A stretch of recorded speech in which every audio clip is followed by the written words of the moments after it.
jusqu'à l'extrémité du tiers central de la Tiferet de Zahir-Anpin, ce qui correspond à son nombril. Ainsi, il faut étudier comment le maître a pu écrire ici que Jacob se trouve au niveau des 2 tiers inférieurs de la Tiferet de Zahir-Anpin, car à ce moment seul le tiers inférieur de la Tiferet de Zahir-Anpin était révélé puisque s'était propagé en lui les cerveaux d'Abba desquels se nourrissait Jacob. Or au-dessus du tiers inférieur les lumières d'Abba ne pouvaient pas se révéler car il y avait là 3 parois. Étudie ce qu'il est dit dans le 21e et le 25e chapitre, car à partir des paroles du maître à ce propos, il devient explicite que la Kéter de Zahir-Anpin prit 2 tiers de la Tiferet d'Ima lorsque les cerveaux d'Abba apparurent. Et il semble que cette Kéter de Zahir-Anpin doubla en comparaison avec ce qui provenait de la clarté des cerveaux d'Abba. Or la Yésod se trouvant dans Ima ne nécessita pas d'être chassée vers le bas jusqu'à l'extrémité du tiers central. Et comme cela est dit dans le Sefer HaKavanot à propos de la nuit de Shabbat, c'est grâce à cela que la tête de Zahir-Anpin grandit pour contenir les environnantes du Lamed de Tselem que prit Zahir-Anpin.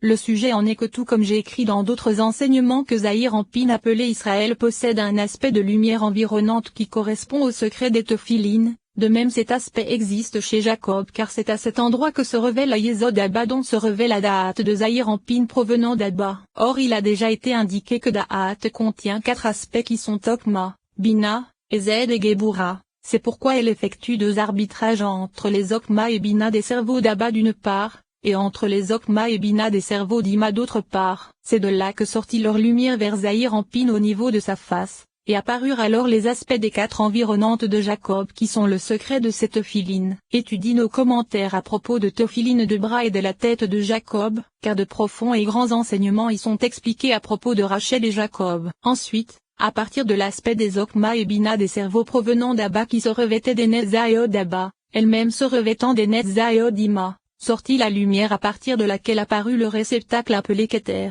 Et c'est à l'intérieur de ce réceptacle que pénétrèrent et s'assemblèrent ces 4 aspects de Da'at. C'est là, par le secret des cerveaux se trouvant à l'intérieur de cette Kéter, qu'apparurent les aspects de la Kéter de Jacob. Ne sois pas surpris du fait qu'il soit possible qu'à partir de la lumière de Okma et Bina on obtienne des réceptacles et qu'à partir de la lumière de Da'at on obtienne des cerveaux. Car la lumière de Okma et Bina sortit recouverte de plusieurs vêtements qui étaient les réceptacles des Netzaïod d'Abba, eux-mêmes se revêtant des Netzaïod d'Ima, ces dernières étant elles-mêmes revêtues des 2 bras de Zahir-Anpin. Ensuite, cette lumière sortit par la fissure de la partie centrale des bras de Zahir-Anpin appelée coude, à l'endroit où passent les tephilines du bras de Zahir-Anpin. Puis cette lumière pénétra à nouveau et se revêtit du torse de Zahir-Anpin lui-même. Puis elle sortit à nouveau de torse et à partir de cette lumière apparut le réceptacle de la Kéter de Jacob. En vérité, l'aspect de Da'at ne possédait que 2 vêtements qui sont la Yésod d'Abba et la Tiferet de Zahir-Anpin. Et lorsqu'elle sortit à l'extérieur la lumière n'était pas autant revêtue, c'est pourquoi elle devint l'aspect du cerveau de la Kéter de Jacob. Étudie l'enseignement sur Léa et tu verras que le sujet du coude y est décrit d'une autre façon, à partir des cerveaux d'Ima et pour le bénéfice de Léa. Mais tu comprendras également le sujet de la propagation des lumières sur les axes des bras et des jambes. Ainsi, le sens du fait que la lumière sorte de Okma et Bina via les parties centrales des bras et revienne se revêtir du torse de Zahir-Anpin, c'est que la Kéter de Jacob n'apparut qu'à partir de la Tiferet de Zahir-Anpin car elle correspond totalement à l'aspect de l'axe central. C'est donc à partir de là qu'elle apparut comme cela a été indiqué. Ensuite, la partie inférieure de la Netza d'Abba dont se revêtait le tiers inférieur du cerveau de Okma provenant d'Abba, et qui se revêtait de la partie inférieure de la Netza d'Ima, se revêtit des 3 parties de la Netza de Zahir-Anpin. Et cette lumière sortit de là vers Jacob pour donner également 3 parties sur l'axe de droite, Okma, Ezed et Netza. Et il en fut de même sur l'axe de gauche de Jacob, la lumière qui sortit du tiers inférieur de la Bina provenant d'Abba revêtue de la partie inférieure de la Hod d'Ima, elle-même se revêtant des 3 parties de la Hod de Zahir-Anpin, devint les Bina, Gebura et Hod de Jacob. Mais continuons maintenant avec l'axe central de Jacob, car il a été indiqué que la Yésod d'Abba se revêtait de la Tiferet de Zahir-Anpin à partir de laquelle apparut la Kéter de Jacob. En vérité, la couronne de la Yésod d'Abba se revêtit du réceptacle de la Yésod de Zahir-Anpin. Ainsi, elle se répartit également entre les Da'at, Tiferet et Yésod de Jacob qui se trouvaient sur son axe central. Et après avoir expliqué qu'à partir des Okma et Bina provenant d'Abba apparurent les Okma et Bina de Jacob, tu dois également savoir que la Da'at provenant d'Abba se revêtit de la Yésod d'Abba, et nous avons expliqué à son propos qu'elle contenait 4 cerveaux, Okma, Bina, Ezed et Gebura. Ainsi, Ces Okma et Bina se trouvant dans la Da'at provenant d'Abba s'élevèrent également et se revêtirent des Okma et Bina de Jacob qui apparurent à partir du cerveau de Okma et Bina provenant d'Abba se revêtant des Nezaïot d'Abba, et s'assemblèrent dans la Okma de Jacob la Okma provenant d'Abba et la Okma de l'aspect de la Da'at d'Abba. Et dans la Bina de Jacob s'assemblèrent la Bina provenant d'Abba et la Bina provenant de la Da'at d'Abba. Et les deux aspects inférieurs que sont les Zed et Gebura se trouvant dans la Da'at provenant d'Abba pénétrèrent dans la Da'at de Jacob et devinrent l'ensemble des Asadim et des Geburot comme nous le savons. Ainsi,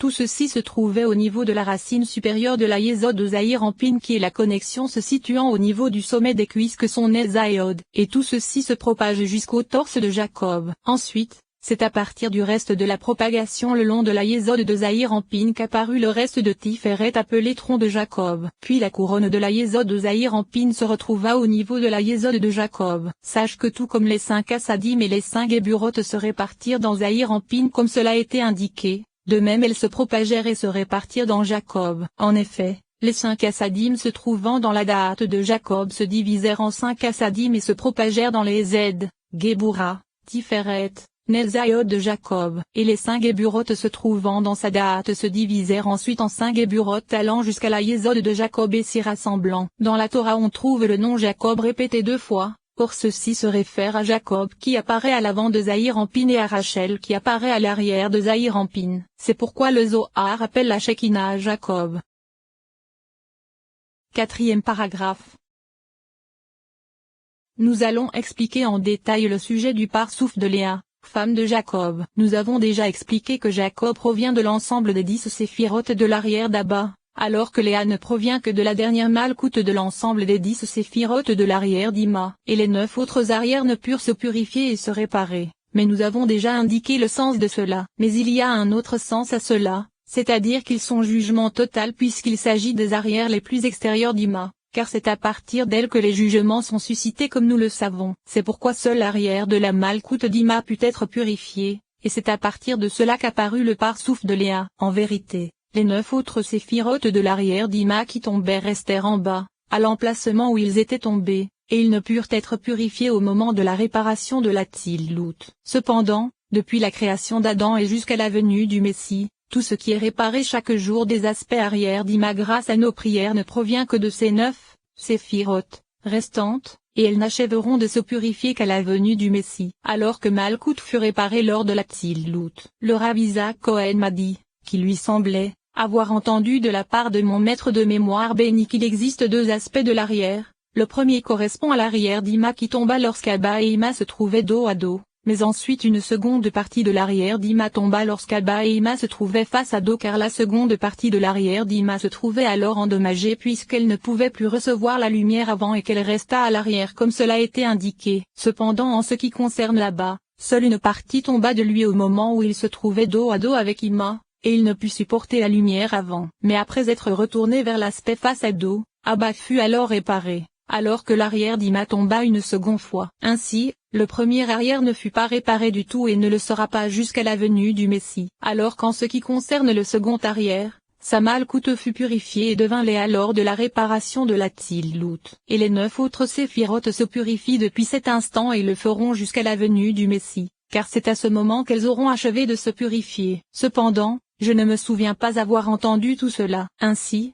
lorsque les Netza, Od et Yésod d'Ima pénétrèrent et se revêtirent de Zahir en Pin pour devenir ses cerveaux, il n'y a aucun doute sur le fait que la malkout d'Ima étant inférieure à ses Netza, Od et Yésod, elle pénétra avant elle comme la plus inférieure de toutes, et son emplacement se trouvait dans la Da'at de Zahir en Pin. En ce qui concerne la malkout d'Ima qui se trouvait à l'intérieur de Zahir en Pin, dans sa Da'at, lorsque Léa qui correspondait à son arrière s'éleva jusqu'à l'emplacement de Da'at parce qu'il n'y avait pas d'endroit pouvant supporter 4 parsoufim ensemble comme cela a été indiqué, alors cette malkout d'Ima qui se revêtait de la Da'at de Zahir en Pin eut le désir de s'attacher à son aspect arrière appelé Léa, et elle l'attira alors à cet endroit et la fit se tenir face à elle à l'extérieur de la Da'at de Zahir en Pin. Elle se trouvait à l'intérieur, et Léa face à elle à l'extérieur. Mais Léa se trouvait alors encore sur l'aspect d'un point car elle n'avait pas encore été réparée, et elle ne contenait que la malkout de l'arrière d'Ima qui ne constituait qu'une seule séphira. Elle l'éclaira alors, la fit grandir et la répara,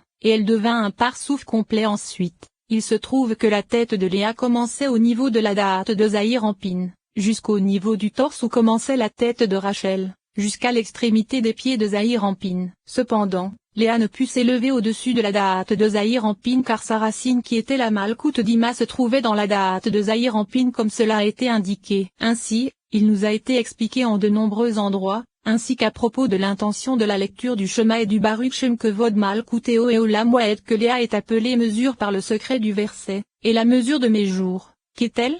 Car elle prit les 4 aleph se trouvant dans les 4 noyés des 4 cerveaux de Zahir Anpin, et elle contenait la clarté des 4 cerveaux. Ainsi, Léa elle-même ne possédait que l'arrière de la Malkout Dima c'est-à-dire une seule séphira. En vérité, lorsqu'elle s'éleva au niveau de la date de Zahir Anpin, la Malkout Dima qui se trouvait à l'intérieur de la date de Zahir Anpin plaça en elle la force de la clarté des 3 séphirotes inférieures Dima c'est-à-dire Netza, Od et Yesod, bien que son arrière ne s'éleva pas comme cela a été indiqué. Et alors, Léa se propagea et devint un parsouf complet uniquement à partir de 4 séphirotes, Netza, Od, Yesod et Malkout Dima. En ce qui concerne Rachel, la femelle de Zahir Anpin, bien qu'elle eût la taille des 4 séphirotes inférieures de Zahir Anpin, elle contenait 10 séphirotes, alors que Léa ne contenait que ces 4 séphirotes. Souviens-toi de cela. Or, possédant ces 4 séphirotes et devenant un parsouf complet, elle devint l'aspect du et supérieur. Car nous savons que Léa et Rachel sont les deux et supérieurs et inférieurs. Et tu sais déjà que le parsouf de la femelle a la forme du et car il contient 3 axes,